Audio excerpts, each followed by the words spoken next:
कांग्रेस ने अमेठी और रायबरेली को लेकर स्थिति साफ कर ही दी। रायबरेली से राहुल गांधी ने नामांकन कर दिया है तो अमेठी में स्मृति ईरानी को टक्कर देने के लिए किशोरीलाल शर्मा को जिम्मेदारी दी गई है।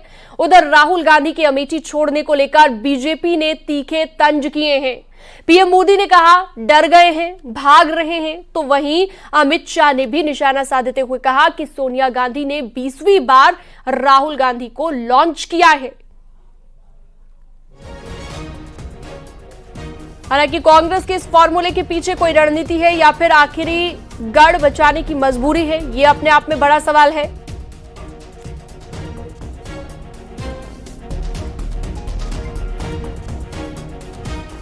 तो अमेठी और रायबरेली दोनों सीटों पर कांग्रेस ने स्थिति क्लियर कर दी है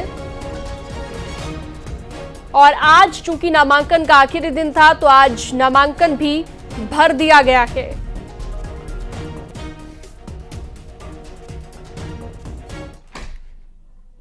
तो राहुल और प्रियंका के यूपी में चुनाव लड़ने को लेकर अमित शाह ने भी निशाना साधा और कहा कि राहुल और प्रियंका अपनी पुश्तैनी सीट पर भी चुनाव लड़ने का आत्मविश्वास खो चुके हैं।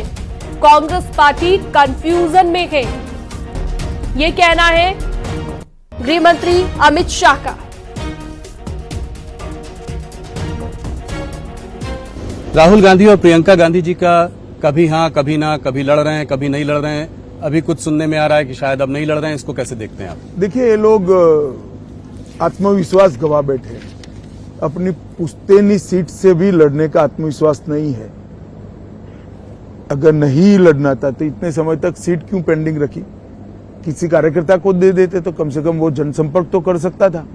ये कंफ्यूजन जो है कहीं न कहीं लैक ऑफ सेल्फ कॉन्फिडेंस को दिखाता है। साबरमती रिवर फ्रंट से पहली बार न्यूज 18 के editor in chief Rahul Joshi ने Amit Shah election special interview किया है, जिसमें अमित शाह ने यूपी की सभी 80 सीटें जीतने का दावा किया है। आप सीटें बढ़ाएंगे पिछली बार से? उत्तर प्रदेश में सीटें बढ़ाए मतलब अगर सब कुछ अच्छा रहा तो 80 की 80 हो सकती है। अरे तो बहुत ही बड़ा बयान है आपका। रिकॉर्ड 2014 का ब्रेक होगा जी, 71 और 73 हो सकता है। हम सब कुछ अच्छा रहा तो 80 की 80 भी जीत सकते। इसका मतलब आप अखिलेश को कन्नौज में हराएंगे, अखिलेश जी को, डिम्पल को मैनपुरी में हराएंगे, उनकी पूरी फैमिली फिरोजाबाद, आजमगढ़। मैंने संभावना कहा है कि हम 80 की 80 कर सकते हैं। हमारी सीटों की बढ़ोतरी होना निश्चित है।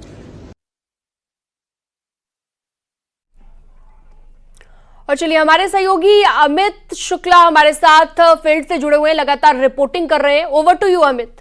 लेकिन उस वक्त आप देखिए मेन गेट पर मीडिया का जमावड़ा और इसी गेट से राहुल गांधी को बाहर निकलना है। किसी भी वक्त आपको सोनिया गांधी नजर आ रही होंगी। सोनिया इस वक्त गेट के उस तरफ मौजूद हैं, जो कि यहां से सांसद रही हैं। 2004 से लगातार वो जीतती रही हैं। आज उनके लिए खास मौका, क्योंकि अब राहुल गांधी उनकी विरासत को रायबरेली से आगे बढ़ाएंगे। नॉमिनेशन पूरा हो चुका है। किसी भी वक्त पूरा परिवार, कांग्रेस पार्टी के सभी बड़े चेहरे इसी गेट से बाहर निकल सकते हैं, मीडिया के सामने अपनी बात रख सकते हैं। इस वक्त राहुल के मन में जो चल रहा है वो बात वो रखेंगे। साथ ही साथ जो अटैक किया जा रहा है बीजेपी की तरफ से अमेठी छोड़ने को लेकर, उस पर वो क्या कहते हैं वो भी आपको दिखाएंगे। सुरक्षा यहाँ पर बेहद कड़ी है और किसी भी वक्त आप देखिए इस गेट से वो बाहर निकल सकते हैं। फिलहाल गेट के उस तरफ इस वक्त कांग्रेस पार्टी के सभी बड़े चेहरे मौजूद हैं, जिसमें मल्लिकार्जुन खड़गे, सोनिया गांधी, राहुल गांधी, प्रियंका गांधी, रॉबर्ट वाड्रा तेलंगाना के सीएम, इसके अलावा बाकी नेता भी, केसी वेणुगोपाल भी मौजूद हैं। अब किसी भी वक्त वो बाहर निकल सकते हैं। और रायबरेली जो कि सोनिया गांधी की परंपरागत सीट है, उस सीट से राहुल के चुनाव लड़ने के मायने क्या है, कांग्रेस पार्टी संदेश क्या देना चाहती है, और जिस रणनीति का जिक्र कांग्रेस पार्टी बार बार कर रही है, क्या है वो रणनीति? बिल्कुल, क्या मायने हैं इसके, इसी को लेकर चर्चा हम करेंगे कि राहुल गांधी को अमेठी छोड़कर क्यों रायबरेली आना पड़ा, इसी को लेकर चर्चा करेंगे। तमाम खास मेहमान हमारे साथ जुड़ गए हैं। अवनीश त्यागी जी हमारे साथ जुड़ गए हैं, प्रवक्ता भारतीय जनता पार्टी के। फराज किदवई हमारे साथ जुड़ गए हैं, प्रवक्ता समाजवादी पार्टी। सुधा मिश्रा प्रवक्ता कांग्रेस हमारे साथ जुड़े हैं और प्रभात त्रिपाठी हमारे साथ वरिष्ठ पत्रकार मौजूद रहेंगे। और फील्ड से हमारे सहयोगी अमित भी लगातार हमारे साथ जुड़े हुए हैं। सबसे पहला सवाल सुधा मिश्रा जी आप ही से, क्योंकि सबसे ज्यादा चर्चा यही हो रही है कि अमेठी छोड़कर रायबरेली क्यों जाना पड़ा राहुल गांधी को। अमित शाह कह रहे हैं कि 20 बार तो लॉन्च कर चुकी हैं सोनिया गांधी, अब 21वीं बार लॉन्च किया है और उसमें भी फेल हो जाएंगे। मैम, जो आपका प्रश्न है और जो अमित शाह जी हमारे बड़े पद पे, संवैधानिक पद पे बैठे हैं और उन्हें यही नहीं पता कि राहुल गांधी जी जनता के द्वारा चुने हुए सांसद हैं। जब से मोदी जी की राजनीतिक पारी शुरू हुई है वो विधायक थे और हमारे राहुल जी सांसद। और जिसको यही न पता हो कि लोकतंत्र में जनता के द्वारा चुनाया गया जो व्यक्ति है, आप उसके बारे में जिस तरह की बयानबाजी कर रहे हैं, ये दिखाता है कि आप कतई भी लोकतंत्र का सम्मान नहीं करते। लेकिन वजह क्या रही सुधा जी, वजह क्या है इसके पीछे? वजह बताती हूँ मैं, आ रही हूँ। आपने स्टार्ट किया, अमित शाह जी ने क्या कहा, मैं उसी का पहले उत्तर दे दूं कि संवैधानिक पद पे बैठा हुआ व्यक्ति ये नहीं जानता है कि जो सांसद है उसे लॉन्च नहीं करते, जनता चुनती है। लेकिन फिर भी आप लोग ऐसे बोलने गए बयानों पे कोई बात नहीं करेंगे। आप प्रश्न हमसे करेंगे, हम उसका भी उत्तर देंगे। ये लॉन्चिंग यान, क्या सांसद बनने के लिए कुछ यान की लॉन्चिंग की जाती है कि जनता चुनती है? तो इस तरह के अमेठी से चुना था ना, अमेठी से चुना था सुधा जी, वहां से क्यों सीट क्यों चेंज करनी पड़ी? ये सवाल था मेरा। गुजरात की जनता ने मुख्यमंत्री बनाने के लिए कितनी बार इनको बनाया था विधायक। मोदी जी क्यों भाग के बनारस में आ गए? आप लोगों ने पूछा क्या? अरे भाई, चुनाव लड़ने का हमें संविधान अधिकार देता है। अमेठी से हो, रायबरेली से हो, हमने पहले कहा था कि हमने होमवर्क दे रखा है भाजपाइयों को और ये होमवर्क में फेल हो गए। ये अपना होमवर्क भी नहीं कर पाए कि हम क्या कर रहे हैं, हम क्या करना चाहते हैं। हमारे आदरणीय राहुल गांधी जी कहां से चुनाव लड़ेंगे, इस होमवर्क में भाजपा के लोग टोटली फेल्ड हो गए। सभी फेल है क्योंकि इन्होंने अच्छा किया क्योंकि अपना प्रत्याशी तो कल शाम को घोषित किया और प्रश्न हमसे करते रहे। और अगर उसी प्रत्याशी को फिर टिकट देना था तो किस चीज का वेट था? भाई, हम अपनी रणनीति के तहत अपनी काम कर रहे थे, लेकिन इनके जो अनर्गल प्रश्न है आप उसमें देखिए हास्यास्पद स्थिति।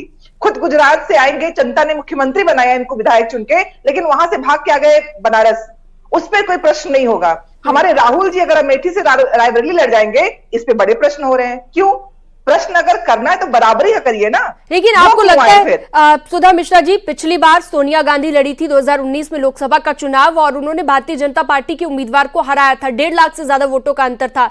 आपको लगता है कि उस तरह का परफॉर्मेंस यहां पर राहुल गांधी का रह पाएगा? क्योंकि पुश्तैनी सीट रही है ये कांग्रेस की कह सकते हैं या फिर नेहरू और गांधी परिवार की, तो लगता है आपको कि उस लेवल का परफॉर्मेंस हो पाएगा? देखिए, जहां तक परफॉर्मेंस की आप बात कर रही हैं, इतने डरे हुए हैं सत्ताधारी लोग। हम लोग तो विपक्ष में बैठे हुए लोग हैं जिनको जनादेश नहीं मिला था, फिर भी जनता हमारे साथ खड़ी है और प्रश्न कर रही है सरकार से कि किया क्या। अच्छा, आपका ये कहना है? आपका ये कहना है? नहीं, मेरा कहना नहीं है, ये जनता कह रही है। जनता अमेठी से वो रायबरेली क्यों आए, इस बात को लेकर सवाल किया जा रहा था। नॉमिनेशन के बाद उनकी पहली प्रतिक्रिया लेने की कोशिश की जा रही थी, लेकिन हमेशा की तरह राहुल गांधी एक बार फिर से यहां से चुप होकर आगे के लिए जा चुके हैं। अब देखना होगा कि आगे कांग्रेस पार्टी की तरफ से कोई रिएक्शन आता है या नहीं।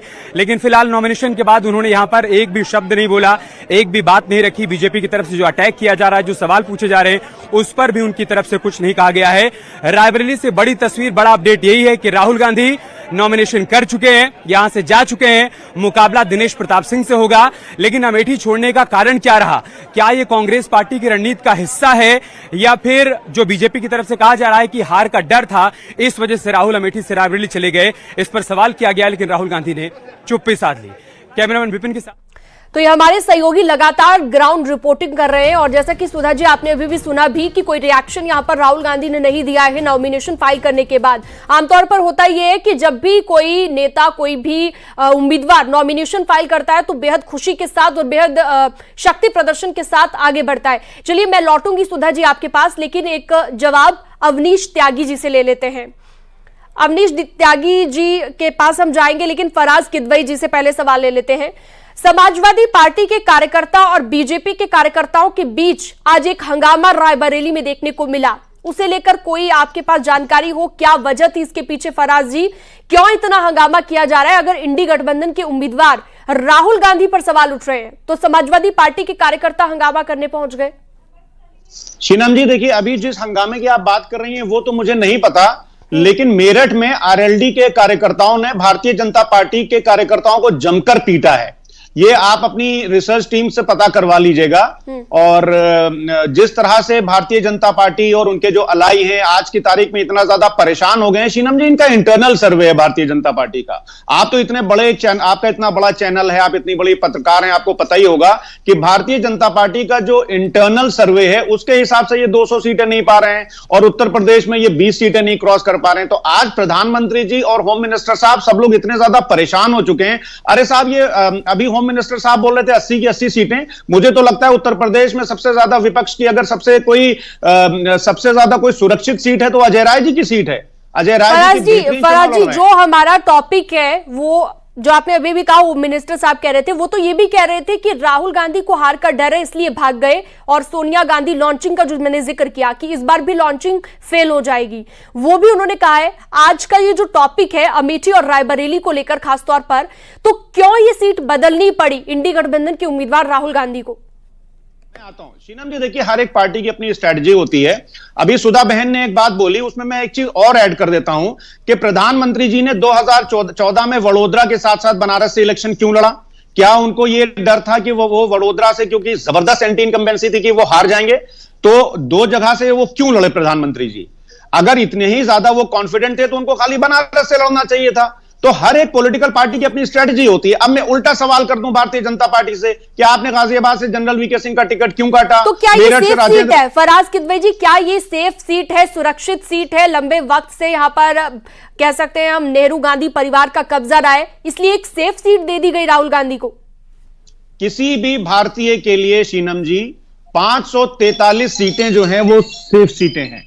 ये सेफ और अनसेफ राजनीति में कुछ नहीं होता है। हम लोग भारत में लोकतांत्रिक व्यवस्था में चुनाव लड़ रहे हैं, लोकतांत्रिक व्यवस्था में चुनाव हो रहा है, सारी सीटें सेफ हैं। उत्तर प्रदेश में आजकल 80 की 80 सीटें इंडिया गठबंधन के लिए सेफ हैं। भारतीय जनता पार्टी, अभी होम मिनिस्टर साहब क्या कह रहे थे? गारंटी, किसानों की बर्बादी की गारंटी, बढ़ते हुए पेट्रोल डीजल की कीमतों की गारंटी, भ्रष्टाचार की गारंटी, गरीबी की गारंटी। तो Bharatiya Janata party, prime minister साहब, होम मिनिस्टर साहब, आजकल इन लोग को कुछ भी माननीय होम मिनिस्टर साहब को नहीं समझ में आ रहा है, इसलिए वो लौटेंगे आपके पास फराज किदवई जी। हमारे अन्य सहयोगी भी हमारे साथ जुड़े हुए हैं, अमित फील्ड से लगातार। अमित सवाल लेना चाहते हैं, बोलिए अमित। जी बिल्कुल, मेरा सवाल सुधा से है शीनम की सुबह से आज मीडिया का जमावड़ा यहां पर था।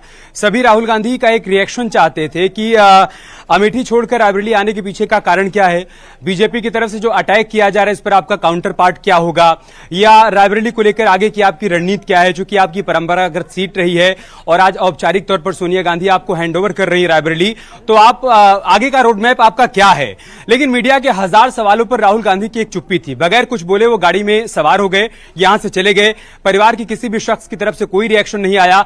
आज एक बड़ा मौका था सुधा जी रायबरेली के लोगों को भी संदेश देने का और साथ ही साथ बीजेपी की तरफ से जो सवाल किए जा रहे हैं उन सवालों का जवाब देने का। उस पर चुप्पी साध लेना कहां तक सही है? नहीं, कभी कभी चुप्पी बहुत अच्छी होती है जब जनता के सवालों का जवाब देना है। और सवाल आपके कैसे हो रहे हैं? सवाल जो उठ रहे हैं कि अमेठी छोड़ के यहां भाग गए, इसका क्या उत्तर होगा? अनर्गल सवालों का कोई जवाब नहीं होता है। क्यों छोड़ा? संवैधानिक आधार, चाहे श्रीनम जी हो, चाहे अमित जी आप हो, चाहे कोई भी व्यक्ति हो, सबको आपके हिसाब से सवाल अनर्गल हो सकता है। एक सेकंड ग्राउंड पर मैं मौजूद हूं सुधा जी, आप मेरा सीधा सवाल राहुल जी से था। एक सेकंड आप सुन लीजिए, एक सेकंड आप सुन लीजिए, जवाब देने में आपको सहूलियत होगी। राहुल जी गाड़ी में बैठ रहे थे नॉमिनेशन के बाद, मैंने उनसे कहा कि राहुल जी आप रायबरेली में आए हैं, आपका पहला रिएक्शन नॉमिनेशन के बाद आपकी पहली प्रतिक्रिया, इस पर भी चुप्पी साध गए। इस सवाल में तो कोई दिक्कत कोई परेशानी नहीं है। नहीं, बस अमित जी मैं उसका उत्तर देती हूँ। जब 100 सवाल आपके होने पे हो और आप कहां से लड़ रहे हैं और क्यों लड़ रहे हैं इस पे हो, न कि संवैधानिक अधिकारों पे हो, उस प्रश्न का उत्तर कहां से बनेगा? जब आपके सवाल है, अमित शाह जी कह रहे हैं, प्रधानमंत्री जी कह रहे हैं, अरे भाई जो कुछ भी कोई कह रहा है अपने चुनाव लड़ने के कारण कह रहा है ना, वो प्रतिद्वंदी हमारे हैं तो कुछ भी कहेंगे, लेकिन उसका बेस बना के आप प्रश्न नहीं पूछ सकते हैं। आप प्रश्न पूछे कि जनता के लिए क्या आवश्यक है, क्या हम करने वाले हैं, क्या करेंगे, क्या रोड मैप है, इस पे सवाल का उत्तर आएगा। अरे ये रामांकन का कोई भी जवाब नहीं दिया सुधा जी, उन्होंने किसी भी प्रश्न का कोई सही जवाब नहीं अब दिया। हमें और देखिए, चुनाव चुप्पी से उनके- नहीं लड़ा जाता, ये बात आप बहुत अच्छी नहीं, तरीके से बिल्कुल नहीं, जानती ये होंगी चुप्पी से सुधा नहीं, जी। नामांकन भर नेताओं दिया का है, पहला जनता काम के ही होता साथ है है। वक्ता होना, अपनी बात रखना, और कोई भी चुनाव चुप्पी से न लड़ा जाता है न जीता जाता है। कम से कम आप उन सवालों का जवाब मत दीजिए जो बीजेपी की तरफ से पूछा जा रहा है, लेकिन आपका रायबरेली को लेकर क्या रोड मैप है, रायबरेली की जनता को लेकर आप क्या सोचते हैं? या पूरा परिवार आज साथ में मौजूद था, नॉमिनेशन के बाद कम से कम पहली प्रतिक्रिया तो बनती थी, वो भी उन्होंने नहीं दिया, यहां से चले गए, ठीक है। लेकिन पीएम की तरफ से क्या अटैक किया गया है वो पहले सुन लेते हैं। राहुल के रायबरेली के रण में उतरने पर पीएम ने क्या कहा है वो सुनिए। पहले ही बता दिया था कि शाहजादे वायनाड में हारने वाले हैं, और हार के डर से जैसे ही वायनाड में मतदान समाप्त होगा वो दूसरी सीट खोजने लग जाएंगे। और अब दूसरी सीट पर भी उनके सारे चेले चपाटे कह रहे थे अमेठी आएंगे, अमेठी आएंगे, लेकिन अमेठी से भी इतना डर गए, इतने डर गए, वहां से भागकर अब रायबरेली में खोज रहे हैं रास्ता। ये लोग गुम गुम कर सबको कहते हैं डरो मत।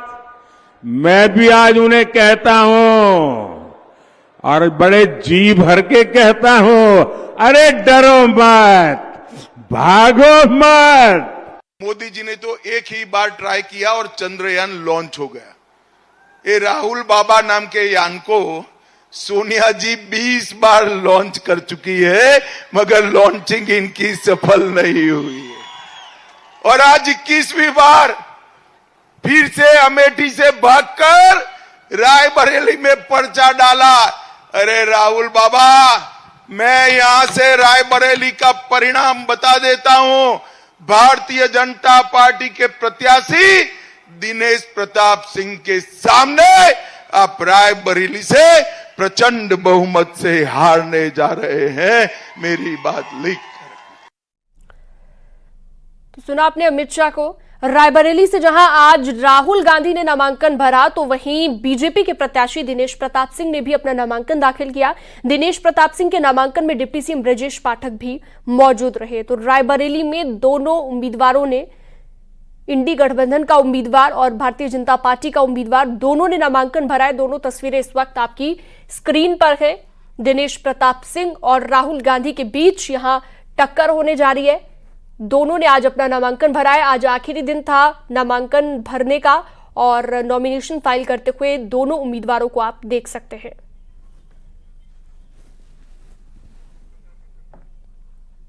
तो रायबरेली में सियासी रण और भी ज्यादा दिलचस्प हो गया है। राहुल गांधी ने पर्चा भरा है और दिनेश प्रताप सिंह ने भी नामांकन भरा है।